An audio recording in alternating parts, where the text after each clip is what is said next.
Today we're going to finish talking about Wi-Fi, and then we will start covering the last topic of the course, which is wireless sensor networks. Unfortunately, I thought we would have 2 full weeks to talk about wireless sensor networks. Unfortunately, we slipped a little bit in the schedule, and then we're losing our last class. In fact, we will only talk about wireless sensor networks for part of today and next Tuesday. And then if you came in late next Thursday, there's no class. Okay, so we're going to finish talking about Wi-Fi, and we're going to talk about Wi-Fi medium access control.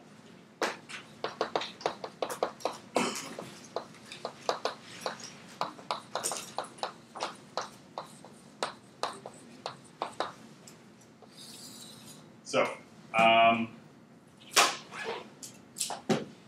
last time when we talked about Wi-Fi, we made the point that Wi-Fi is it's a local area network standard under the sort of general heading of IEEE 802.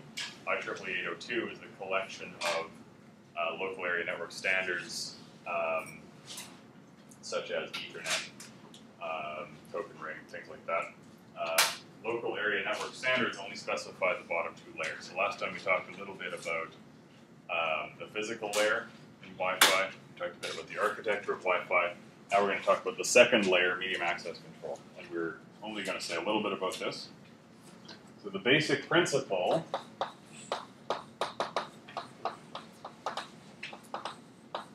is something called carrier sense multiple access.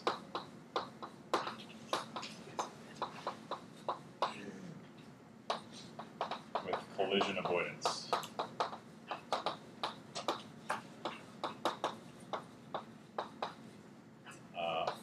Written as an acronym, it's CSMA, CA.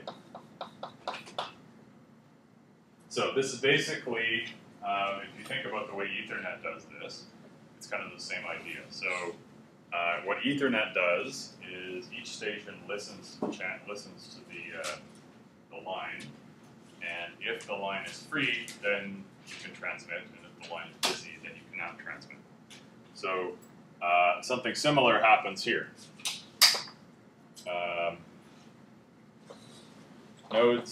Stations, only transmit when the medium is idle.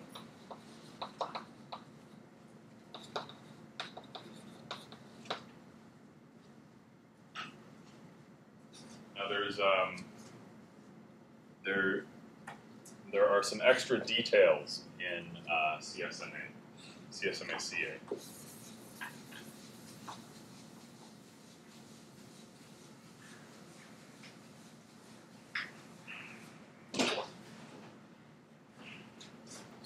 So,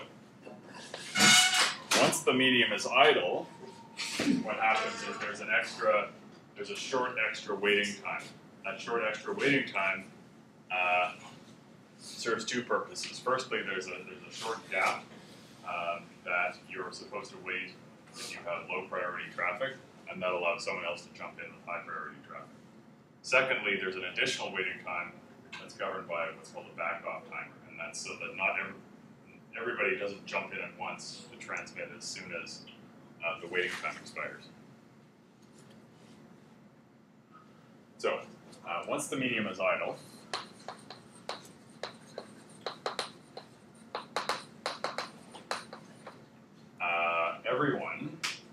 all stations, wait an additional period of time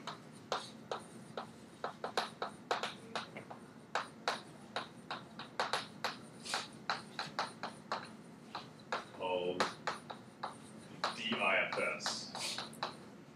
The D here stands for another acronym, DCF, which stands for Distributed Coordination Function.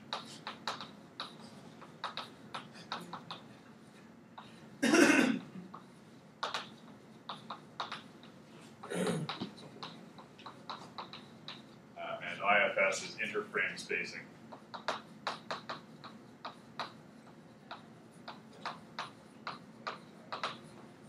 Okay, so what happens? Say I'm sitting here with a packet send. I'm listening to the channel. Someone else is transmitting. As soon as the channel is idle, I wait this period of time. So I don't immediately transmit as soon as I see an idle channel. I wait this period of time, the DIFS. After DIFS,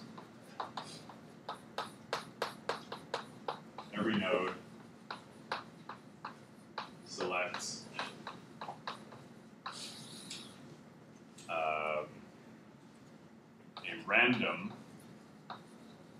backoff time. So again, I'm sitting here with my packet. I've sensed the idle time. I continue to wait for the DIFS to expire. Once it expires, I still can't transmit. I have to pick a random amount of time to keep waiting. And again, that's so that if everyone is sitting around waiting, we don't all jump in at the same time. We have some kind of random arrangement to our timings. So if, while waiting,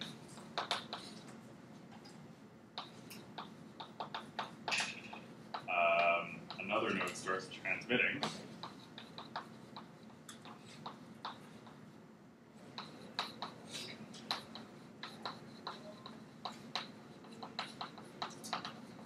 start over.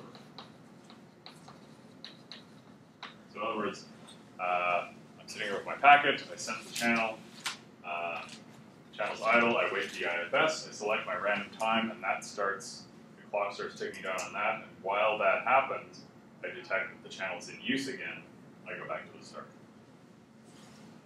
Actually, there's an exception to that, concerning the backoff time. We'll talk about that in a second. Otherwise, transmit. So if DIFS expires, backoff timer expires, then I'm clear to transmit. And the channel is idle, then I'm clear to go.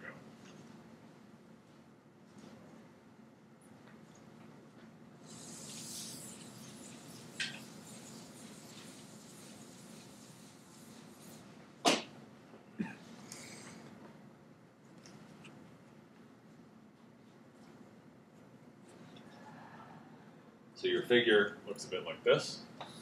Spacing between transmissions, so let's say this is a transmission. Spacing between transmissions is usually the DIFS interval, and it's on the order of a few tens of microseconds. Once DIFS expires, then there's a certain period of time which is called the contention window.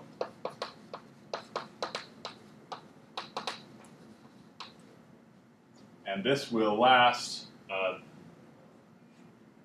the amount of time that this will last is the minimum of all backoff timers.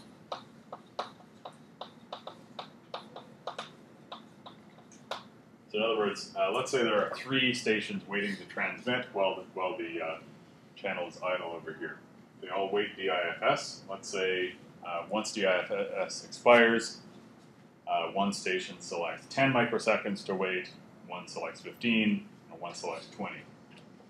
So in that case, once 10 microseconds elapse here, the first station will start to transmit, and the other 2 are still waiting for their backoff timer to expire, so they'll basically go back to the start. They can't transmit.